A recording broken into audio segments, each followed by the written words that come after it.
ওম শান্তি। প্ৰিয় আত্মীয় ভাই ভনীসকল, আপোনালোক সকলোকে স্বাগতম জনাইছোঁ। আজি 14 জুলাই 2024 তাৰিখৰ প্ৰাতঃ মুৰলী সাৰ সহজ আৰু সৰল অসমীয়া ভাষাত আগবঢ়াইছোঁ।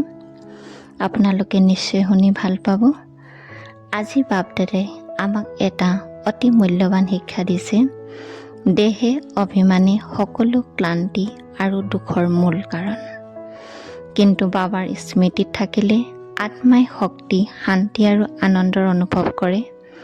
লগতে বাবাই সোঁৱৰাই দিছে যে কেতিয়াও বাবাক পঢ়া শুনা বা সেৱাৰ পৰা ৰুঠিব নালাগে, কিয়নো এই এটা সংস্কাৰে 21 জন্মৰ শ্ৰেষ্ঠ ভাগ্যত প্ৰভাৱ পেলাব পাৰে।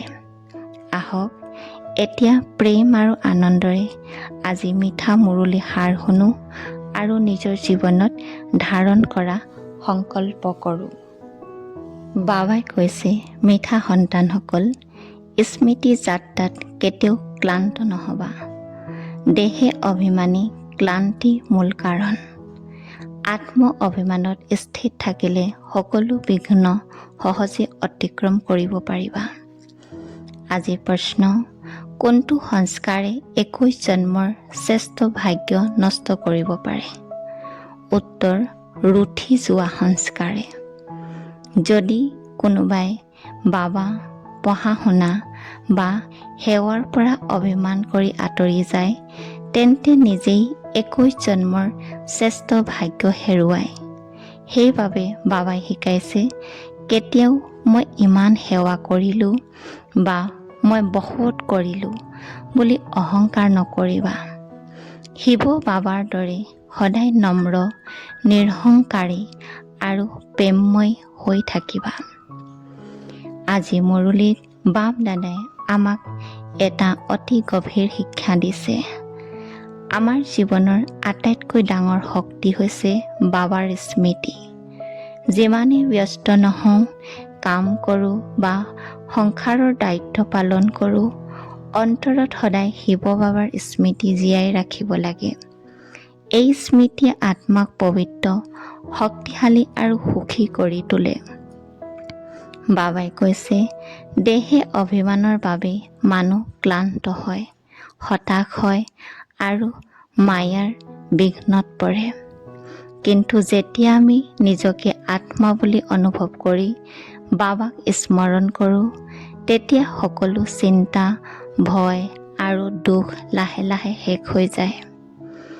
আজি বাবাই আৰু এটা বিশেষ কথা সোঁৱৰাইছে, কেতিয়াও ৰুঠি নাযাবা। সেৱাত, পৰিয়ালত বা সংগঠনতো কেতিয়াবা মতভেদ আহিব পাৰে। কিন্তু যদি অভিমান কৰি আঁতৰি যোৱা, তেন্তে ক্ষতি আনৰ নহয়, নিজৰ হয়। সেয়েহে সদায় নম্ৰতা, সহনশীলতা আৰু শ্ৰীমতৰ আধাৰত আগবাঢ়ি যাব লাগে। এই পৃথিৱী পুৰণি আৰু অস্থায়ী। ধন সম্পত্তি, নাম যশ বা দেহৰ প্ৰতি মোহ নাৰাখি নতুন পৃথিৱী অধিকাৰী হোৱাৰ লক্ষ্যত আগবাঢ়িব লাগে। বাবাৰ স্মৃতি আৰু শ্ৰীমত অনুসৰি জীৱন চলাই সফলতাৰ সঠিক পথ আমি আগবাঢ়ি যাব লাগে। ধাৰণা, দেহে অভিমান ত্যাগ কৰি আত্ম অভিমানত স্থিৰ থকাৰ অভ্যাস কৰক। কেতিয়াও বাবাক, পঢ়া শুনা বা সেৱাৰ পৰা অভিমান কৰি আঁতৰি নাযাব।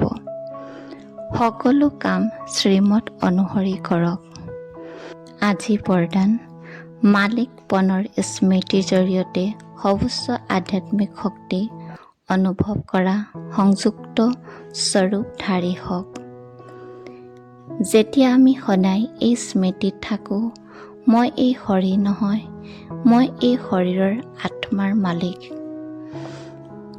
যেতিয়া দেহে অভিমান, চিন্তা আৰু অশান্তি স্বাভাৱিকভাৱে শেষ হ'বলৈ আৰম্ভ কৰে। ইয়াৰ লগে লগে যদি আমি অনুভৱ কৰোঁ যে শিৱ বাবা সদায় মোৰ লগত আছে, তেন্তে আমি বাবা আৰু সন্তানৰ সংযুক্ত স্বৰূপৰ অভিজ্ঞতা লাভ কৰোঁ। এই সংযুক্ত অৱস্থাই মায়াৰ প্ৰতিটো বিঘ্ন অতিক্ৰম কৰি শক্তি দিয়ে। সিদ্ধান্ত লোৱাত আমাৰ সুবিধা হয় আৰু জীৱনৰ প্ৰতিটো কৰ্ম সহজ আৰু সফল আৰু শক্তিশালী কৰি তোলে।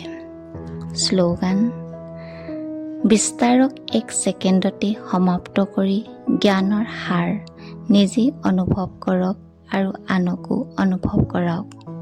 অৰ্থাৎ অপ্ৰয়োজনীয় চিন্তা, অতীতৰ কথা, ভৱিষ্যতৰ চিন্তা বা পৰিস্থিতিৰ বিস্তাৰত সময় নষ্ট নকৰি এক মুহূৰ্ততে নিজৰ মনক বাবাৰ স্মৃতিত স্থিৰ কৰক। যেতিয়া মন জ্ঞানৰ হাৰত স্থিত হয়, তেতিয়া অন্তৰত শান্তি, সুখ আৰু শক্তি অনুভৱ হয়।